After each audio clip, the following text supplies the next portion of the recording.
Here's a tip that will make recording videos and remembering your words very, very simple. Sometimes when you're recording a video, it can be very hard to remember what you're trying to say, especially if you're a child.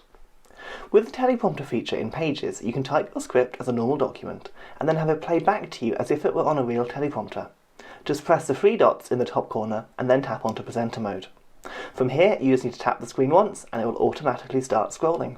You can also press the button in the top right corner to change the appearance of the text, the background, and the speed the information scrolls at.